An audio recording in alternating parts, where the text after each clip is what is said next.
who talks less always gives off a greater aura of power than the people that are yabbering all the time, that are talking, that can't control their tongue.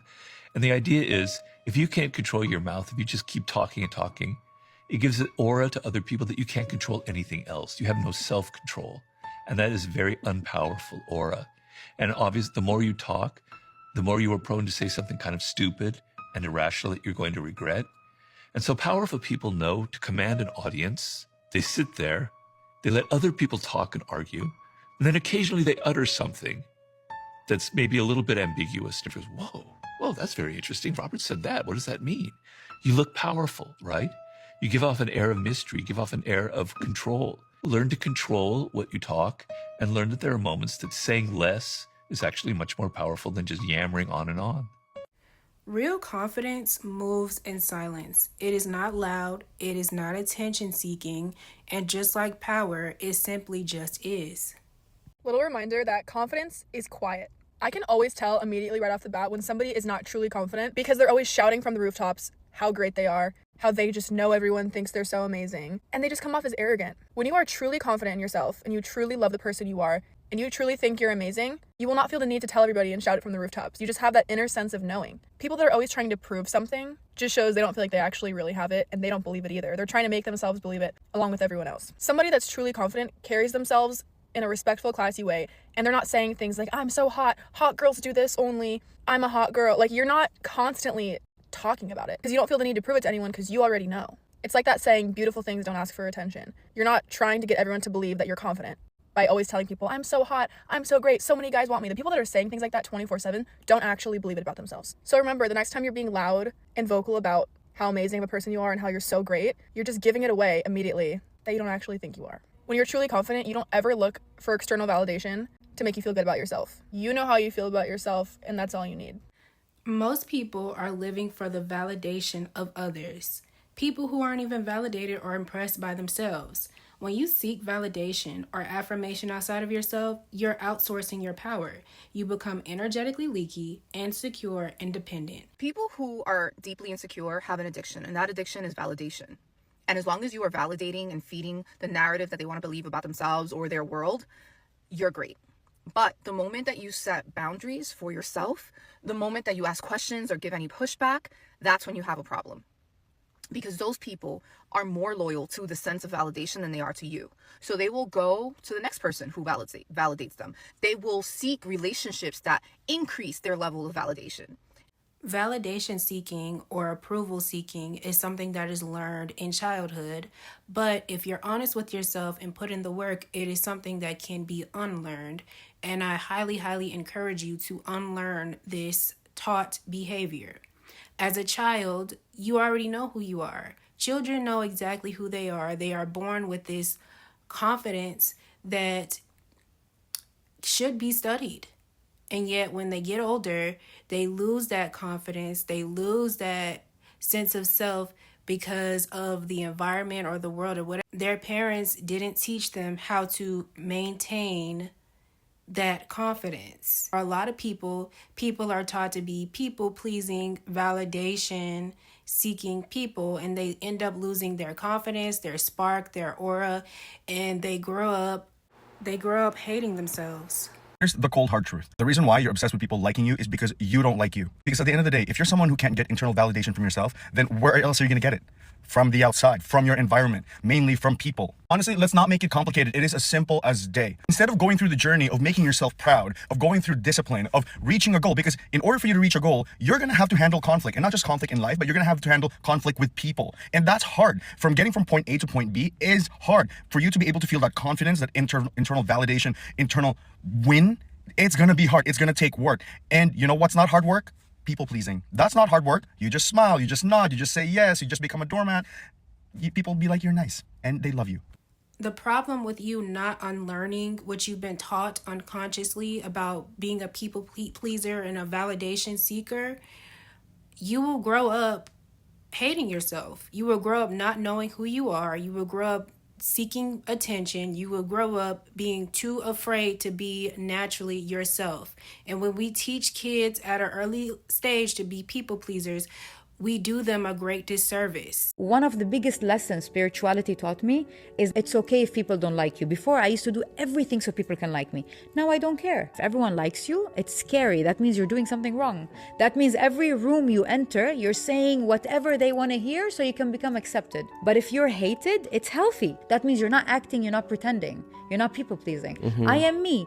You like it, great. You don't like it, I don't care. It doesn't change anything. I'm convinced that the more okay you are with being disliked, the more confidence that you have, because people aren't obligated to like you. And I think a lot of people have a hard time accepting this truth.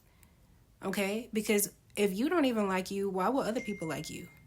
You need to understand the importance of being disliked. Living in your authenticity does carry more risk of judgment and rejection, but it protects you from wasting time on the type of friends who don't love you, but rather love the reflection of themselves they see in the act of your people pleasing. When you are people pleasing and when you are mirroring other people to make them like you more, all that's happening is they are liking themselves more because they don't actually see who you really are. Please do yourself the favor to be so fearless in expressing yourself, your opinions, and who you are, because you are going to make your life a hell of a lot easier so that you can filter out all of the people who are actually truly meant to be in your life and stay in your life. And that's from my book, Buy Yourself the Damn Flowers, The Ultimate Guide to Self-Love. So how does one build self-confidence and inner power? From my personal experience, it was me going hermit mode, cutting everybody off, and really fixating and obsessing over myself. Getting to know myself, accepting the truths about myself, understanding that I can change whatever I want to change about myself, being 100% honest with myself, and honestly integrating my shadow. But that's a whole nother subject for another day, doing shadow work and things of that nature for those of us who are on a more spiritual journey. But overall, my inner confidence started the most when I took a step back and started putting me first and obsessing over me in a way that's not self-absorbed, but it's like in a reflective way. Tip number 2 for building that strong foundation for inner confidence, you need to get to know yourself really well. The reason that confidence is internal and not external is because you have to believe in yourself, because no one else will, which is usually why you see people who start with nothing and become really successful. They always talk about the beginning that they believed in themselves and no one else did. But the reason that they were able to believe in themselves and no one else did is because they really took time to know themselves, or they were born with the innate knowing of themselves. With social media, you have so many inputs, you have so many thoughts, so many opinions just being cast upon you. And if you don't take time to sit in silence, think about the things that you really like, think about the things that you're really good at, think about the things that you really enjoy doing and what your strengths are, then you will never understand yourself. That way you'll never have a footing to be confident in anything that you do. I gave some tips already on how to get to know yourself, but getting to know yourself and understanding why you do the things that you do, understanding what you're really good at, that is a way to build strong inner confidence, because you know yourself, you know your capabilities, and other people don't. So you don't rely on them knowing you in order to feel confident in what you're doing or how you present yourself. People are always like, Kim, how are you so confident? How are you so confident? Ladies, gentlemen, confidence is about believing the shit that comes out of your mouth by proving to yourself that you're not full of shit. So if you say you're going to do something, do it. If you say you want to be a workout girly, do it. If you say you want to start a business, do it. For me, confidence has always been about closing the gap between your ideas and your actions, right? Because everyone has this like idea of who they want to be. And for me, building confidence is really about becoming that person by making small decisions that are in alignment with who that person is. You become the girl of your dreams by visualizing who she is. What does she do? How often does she work out? What does she eat? What is she reading? I feel like you can get as specific as you want, but there has to be an idea of the woman you want to become. And then confidence is built as you decide to become her. Little by little, inch by inch. Okay, she works out 3 times a week. She reads these kinds of books. She starts this kind of business. She's very consistent. That, for me, is how you build confidence. You have to close the gap between the idea of who you think you are and who you actually are. That's how you build it. Before I close this out and end on this note, true confidence and power moves in silence because it's self-assured. It knows. It's like the truth. I know who I am. I know what I'm not. The truth just is. It doesn't need anything else to exist.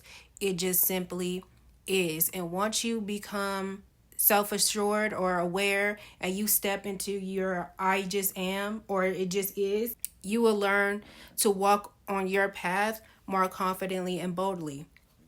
Now, one thing you need to remember, when you walk on this path, you are okay with people not liking you. Why? Because a lot of people are not secure. A lot of people are very insecure, and they don't want you to be secure. They don't want you to be confident. They don't want you to know who you are. They want to get in your sacred space and convince you of something that is completely unnatural to you. Understand that people not liking you comes with the territory, and you have to be okay with somebody not liking you. I think that is one of the ultimate roots or basis of having a strong foundation within yourself is I like me, I love me, I know me, and I'm okay if other people don't like it. People don't really want you to be confident. What they really want is for you to feel how they feel so that it doesn't make them feel small. And I'm not talking about arrogance disguised as confidence. Don't let you be too confident. You're gonna start offending people's insecurities. Why does it matter if I call myself a bad bitch? Do you not feel like a bad bitch yourself? Is it offending you? Is it hurting your feelings? Does it make you less of one? If you're becoming a better you for others, it won't last. You have to do it for yourself because the more confident you become, the more you rattle other people. Once you start leveling up in your confidence, you'll start to see those people around you that are not meant to be around you. The haters, the people who doubt you, the people who second guess you, the people who look at you crazy for smiling so big because you know you're so beautiful or so confident or so intelligent or meant for success. Let them tell on themselves, baby girl. Laugh it off, send a prayer their way, and call it a day. It's not about you being confident. It's about them projecting their insecurities onto you. You taking up space worries them because they think there's not enough room for the both of you, which is not true. If anyone becomes offended by your confidence while you decide to become a better you, they're not for you and you're not for them. People want you to be confident, but not more confident than them. Real friends and family want you to shine as bright as you possibly can. Watch out for those snakes disguised as friends, because they're there. Food for thought. People who seek validation from your demise are empty people. These are people who are battling demons, people who have insecurities that they have to deal with. You get what I'm saying? They have to feel validated out of fear of losing them, out of anger. These are people who like to get a rise out of you. These are people who like to put you down so they can feel better about themselves.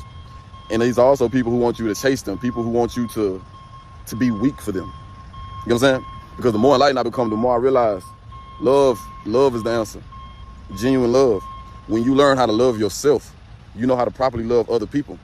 So whenever you meet somebody, them loving you, genuinely loving you, would be enough. So there is no need for the games. So now ask yourself, if somebody needs to see you as, fearful, angry, if they get a rise out of that, they get a kick out of that, they want to see you weak behind them, what kind of spirit does that sound like? Think about it. You got to think about things on a deeper level because it is deep, especially when you tying yourself to a person.